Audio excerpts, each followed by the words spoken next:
सुबह की अजान की आवाज गूंजती है।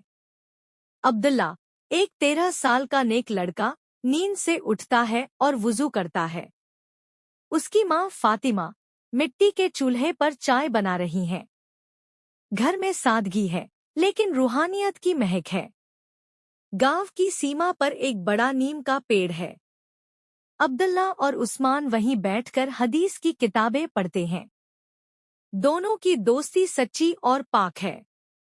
अल्लाह का जिक्र करते हैं, एक दूसरे की तरक्की के लिए दुआ करते हैं।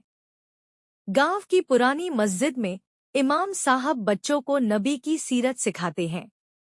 अब्दुल्ला और उस्मान बड़े ध्यान से सुनते हैं। उनकी आंखों में इल्म की चमक है। तालीम के बाद दोनों दोस्त मिलकर दुआ करते हैं, या अल्लाह, मेरे दोस्त को कामयाब कर दे, दीनदार बना दे। इनकी दुआओं में इखलास है। एक दिन उस्मान के वालिद हाजी करीम को तेज बुखार होता है। घर में दवा नहीं, पैसे नहीं।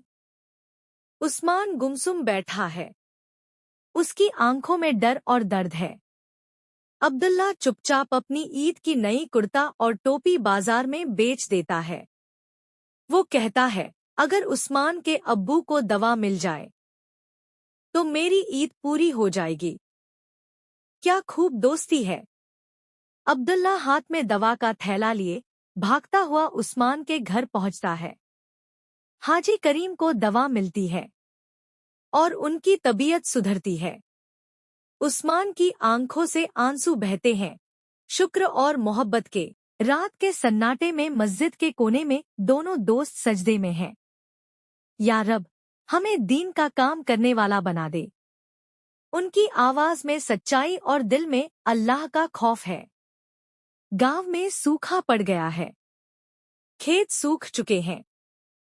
फातिमा बीबी और अब्दुल्ला भूखे सोते हैं, मगर शिकवा नहीं करते। अब्दुल्ला हर रोज सब्र से कहता है, अल्लाह बेहतरीन रिज़्क देने वाला है। हाजी करीम अपने बेटे को शहर भेजते हैं ताकि वो तिजारत सीखे।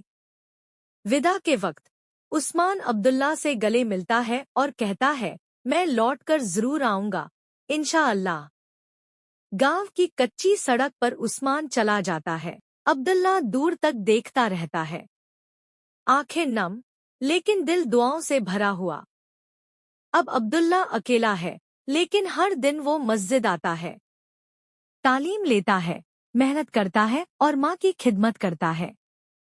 उसके होंठ पर हमेशा सुभान अल्लाह, अल्हम्दुलिल्लाह। उधर शहर में उस्मान तिजारत सीखता है, किताबें पढ़ता है और हर नमाज वक्त पर अदा करता है। वो हर रात अपने दोस्त के लिए दुआ करता है। एक दिन अब्दुल्ला की माँ बीमार पड़ जाती है। अब्दुल्ला दिन रात उनकी सेवा करता है। वो कहता है, अम्मी, अल्लाह आपको शिफा देगा। अब्दुल्ला इमाम साहब से कहता है, मैं गांव में एक मदरसा बनाना चाहता हूँ, जहाँ गरीब बच्चे मुफ्त में इल्म हासिल करें। इमाम साहब मुस्कुराते हैं, तू जरूर करेगा बेटा, इंशाअल्लाह। एक दिन डाकिया एक खत लाता है। खत उस्मान का होता है, मैं जल्द लौट रहा हूँ अब्दुल्ला, और तेरे साथ मिलकर मदरसा बनाऊंगा। अब्दुल्ला दिन में खेतों में मजदूरी करता है और रात को कुरान पढ़ाता है। उसका चेहरा थका होता है, मगर दिल मजबूत। एक दिन गांव की सड़क पर एक घोड़ा रुकता है। उस्मान शहर से लौट आया है, लिबास बदला है, मगर दिल वही पुराना। अब्दुल्ला दौड़कर गले मिलता है। गांव के लोग जुटते हैं। अब्दुल्ला और उस्मान मिलकर एक छोटा सा मगर रोशन मदरसा बनाते हैं। बच्चे वहां कुरान और हदीस पढ़ते हैं। अब्दुल्ला और उस्मान उसी नीम के पेड़ के नीचे बैठे हैं। अब्दुल्ला कहता है, देख, अल्लाह ने हमारी हर दुआ कबूल की। उस्मान मुस्कुरा कर कहता है, सब्र का इनाम कभी खाली नहीं जाता।